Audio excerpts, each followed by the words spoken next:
महाराष्ट्रामधून उद्धव ठाकरेंना उद्ध्वस्त केल्याशिवाय रामदास कदम नाव सांगणार नाही असं वक्तव्य रामदास कदमांनी केलंय। उद्धव ठाकरेंनी योगेश कदम यांना संपवण्याचा प्रयत्न केला होता असा आरोपही रामदास कदमांनी केला। तर एक दिवस तुम्हाला पुन्हा मातोश्रीच्या दारात यावं लागेल हा माझा दावा आहे असं संजय राऊतांनी म्हटलंय। ज्या पद्धतीने उद्धव ठाकरेंनी अन्याय केला,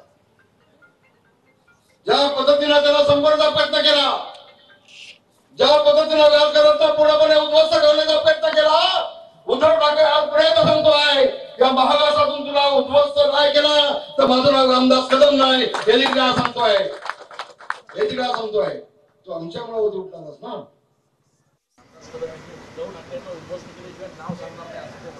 बरं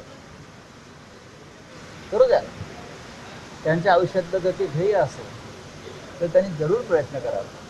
हे तुमचं जे फडफड नाही तात्पुरतं आहे, सत्ता आहे म्हणून तुमचं फडफड नाही। एक दिवस तुम्हाला पुन्हा मातोश्रीच्या दारात यावं लागेल, शिवसेना भवनाच्या दारात उभं राहावं लागेल। हे माझं भाकीत नसून हा माझा दावा आहे। आता एकीकडे म्हणतात मातोश्रीचे दार बंडखोराला बंद आहेत, गद्दारांना बंद आहेत, दुसरीकडे म्हणतात की मातोश्रीच्या दारावर यावं लागेल।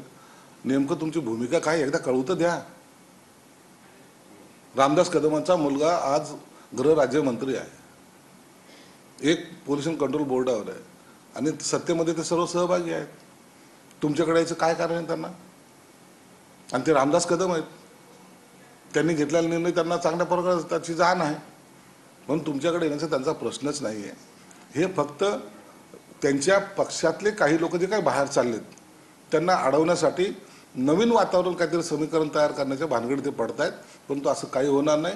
उबाठाला लागलेली गळती ही आता थांबणार नाही।